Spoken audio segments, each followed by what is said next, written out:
Government Policy Committee to order. Today is March 8th, 2022. It's 8:35. Welcome, everybody. It's a full attendance day here at the local gov. So first thing I'd like to do is stand for the Pledge of Allegiance. I pledge allegiance to the flag of the United States of America and to the republic for which it stands, one nation under God, indivisible, with liberty and justice for all. We have one bill this morning, Senate File 3457, which is my bill. So with that, I'm going to turn it over to Vice Chair Newman, just for logistics. I'm not going to move over there because it will take a while. So I'm going to testify from here if everybody's okay with that. With that, I'll turn the gavel to Senator Newman.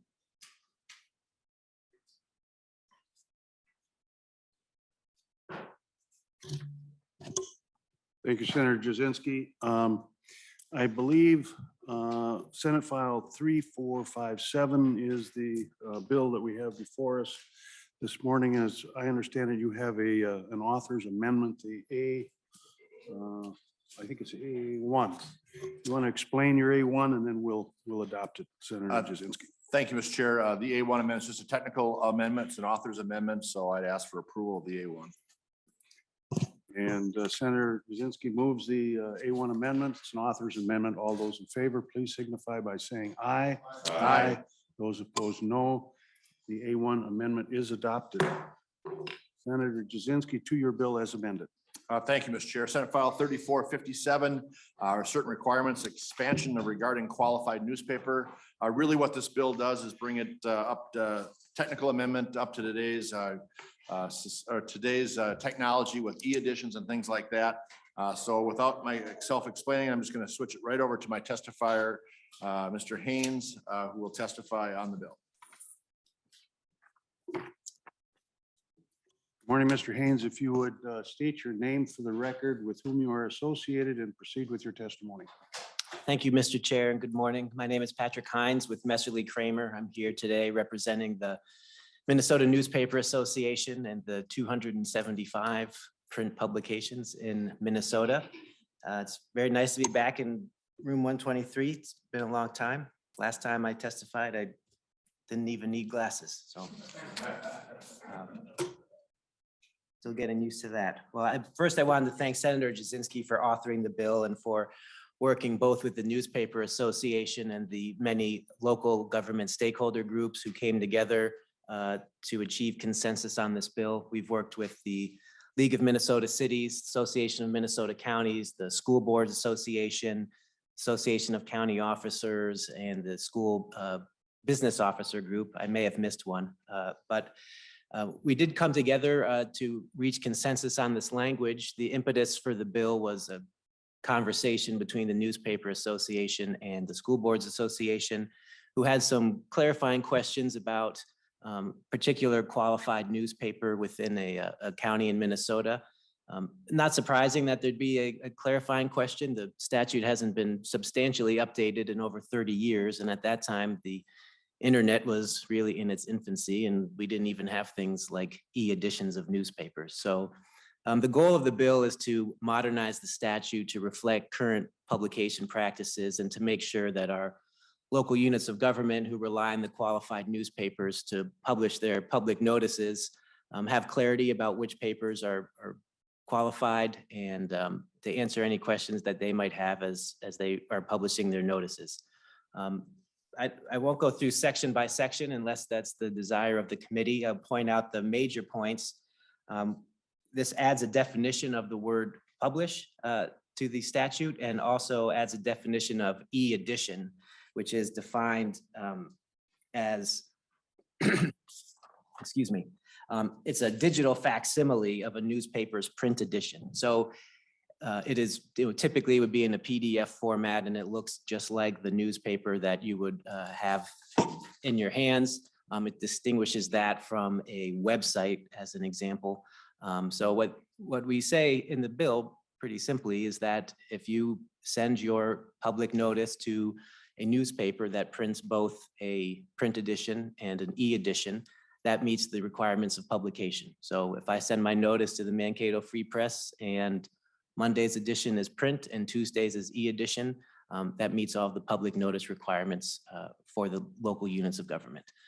We also make some changes with definitions related to circulation. The current definition in statute is focused on the number of print issues that are circulated in a political subdivision. We provide more flexibility to that definition by focusing on more of the area that the newspaper serves. And as long as you can demonstrate that there is some circulation within an area, that will satisfy the circulation requirement. And again, one of the reasons we do that is as newspapers merge, they may have an office in one town or city, and the paper may serve in a different area. And we want to clarify, for instance, that the Two Harbors paper, which now has an office in Duluth because of a merger with Duluth News Tribune, is still good public notice for Two Harbors. So that's really the bulk of what we do. There is no change to any current public notice requirements, with the one exception at the last section changes a monetary limit on when a subdivision has to publish a certain expenditure from 300 to 500. The only impact that would have would be to reduce the number of public notices, but any other public notice that's required in statute, whether it be for a meeting or a financial statement, remains in place. So I'm happy to stand for any questions. I thank you for your support. Thank you, Mr. Hines. Members, any questions? Senator Westrom. Mr. Chair, thank you. Mr. Hines, can you just refresh us? How do we decide what is a legal newspaper, and in a county where there's 3 or 4 or 2 papers? Typically one is the dominant or the I guess they'd call it primary paper. Just walk us through that, refresh us if you could. Or does it have to touch all the papers in the town or the county? Mr. Hines. Thank you, Mr. Chair and Senator Westrom. There is a section of Chapter 331A, it's 331A.04, that sets forth essentially a priority list for how a local unit of government can designate a qualified paper if there are multiple papers in the county. That remains unchanged in this bill. The one change that we do make has to do, it's a fairly technical change with the statute that allows for joint bids of multiple papers. But the criteria listed in 331A.04 has to do with the location of the office, and then it goes into sort of the coverage of the circulation. I don't have the list right in front of me, but that remains unchanged now. So the process that a city goes through to determine its qualified paper would remain the same. Senator Westrom. Mr. Chair, Mr. Hines, I think you kind of touched on it in your testimony, but in essence, it's the same paper online, but isn't there versions where either late news or some news might only make the e-edition and not the print edition for the day or the week? And does that change at all here in your in this bill? Mr. Hines. Mr. Chair and Senator Westrom, I don't think it would, and that's because the e-edition itself is distinguished from, say, the website of the paper, where you may have updates made during the day. The e-edition is that, facsimile or a copy of the newspaper. So it is the March 8th edition of the Duluth News Tribune or the or whichever paper in the state, which doesn't change, which is one of the reasons that we have that distinction, because in public notice, it's important that those notices are part of a permanent record, whether that be a hard copy of the newspaper or a PDF copy of an e-edition. That doesn't change. So if there's breaking news that's posted on a newspaper's website, that doesn't impact the e-edition or the public notice. Last question, Anything Mr. further, Chair. Senator Westrom? Last question, Mr. Chair. Mr. Hines, just also a cost of this. Do you anticipate any change, or is it going to be the same cost, because there is a charge with legal notices typically. And are we anticipating that it's all done in the same price? It's just the e-edition is now part of the options of what the notices are. And I do think consumers more and more are using that online version, especially if you're looking at notices and that. But talk to us about the cost. Do we anticipate costs doubling or going up because there's going to be 2 publications now, or is it understood that it's going to all be the same price? Mr. Hines. Mr. Chair and Senator Westrom, the cost should not be impacted at all. Currently, if you send in the public note, if you're the qualified newspaper, you would typically have a bid every year, or the newspaper would put a bid in to be the qualified newspaper, and that would set the price.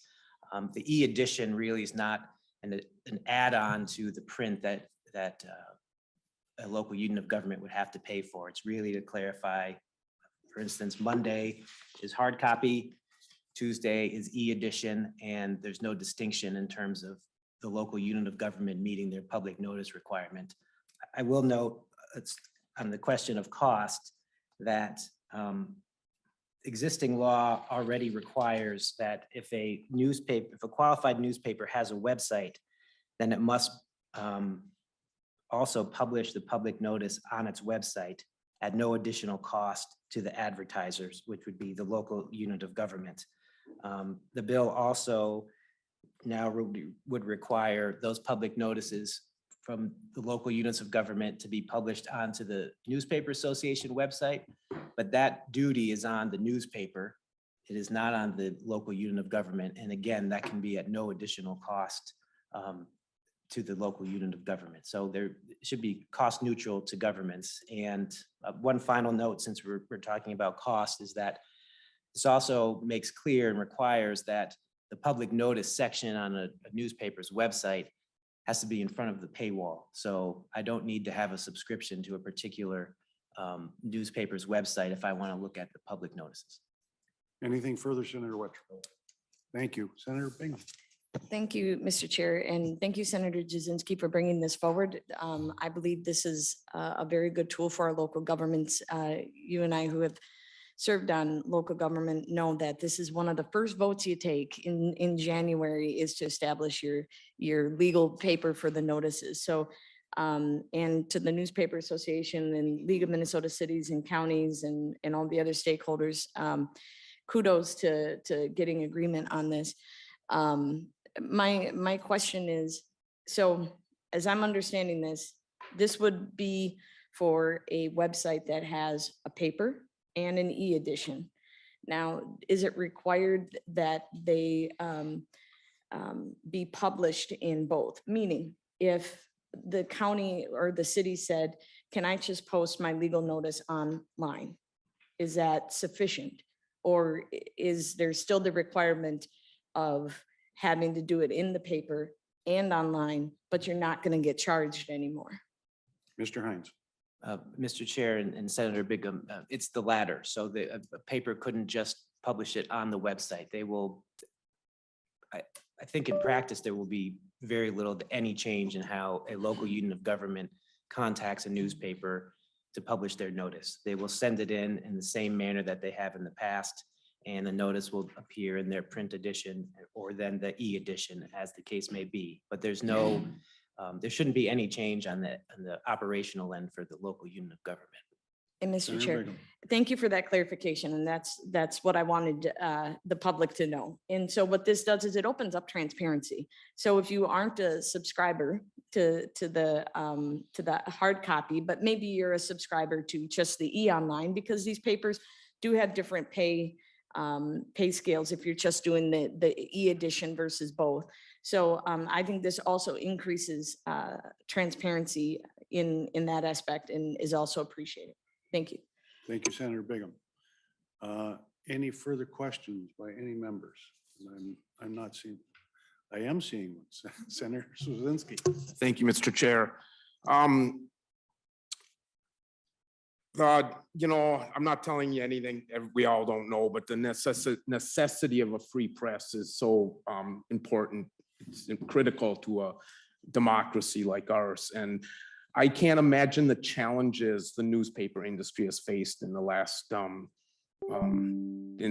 with the advent of social media and watching, you know, the Star Tribune having a 6, 7, 8-story building, standalone building downtown Minneapolis, and now they operate 2 floors in another separate building, and just that's happening throughout the country. And so I just want to applaud you and to try to bring the industry up to the 21st century, and the work that you do. And so I'll be supporting the bill when it gets to whatever the next step is.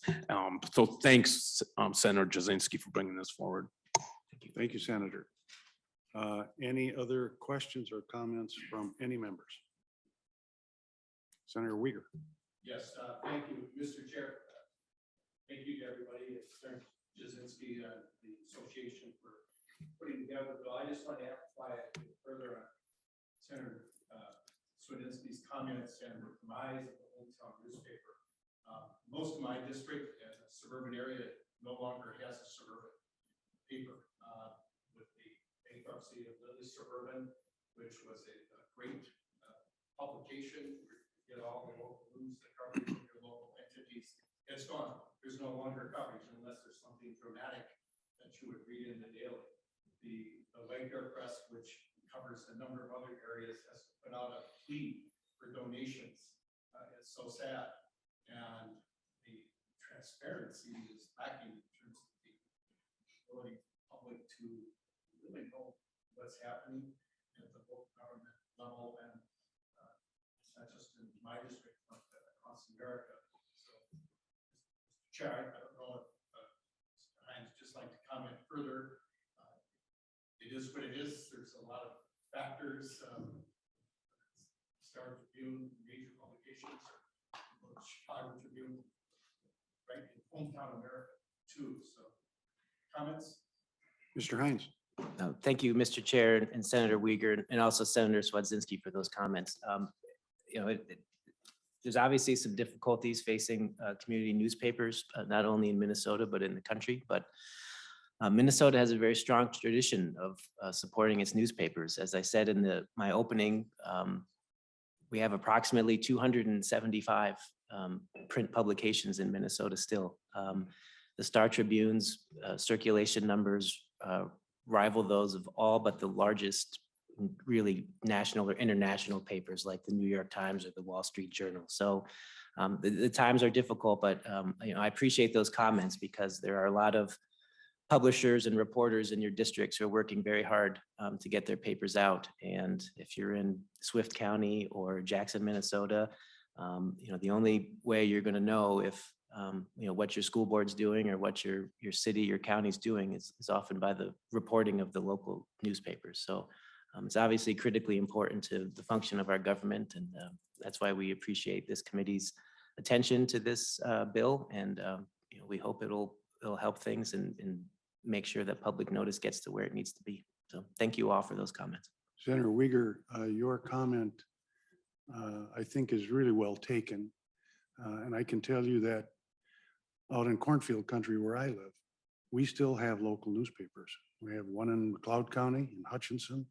We have one in Litchfield in Meeker County. We have a couple local newspapers down in Sibley County. We have local newspapers in Wright County. And that is absent in the metropolitan area. It's absent in the suburbs.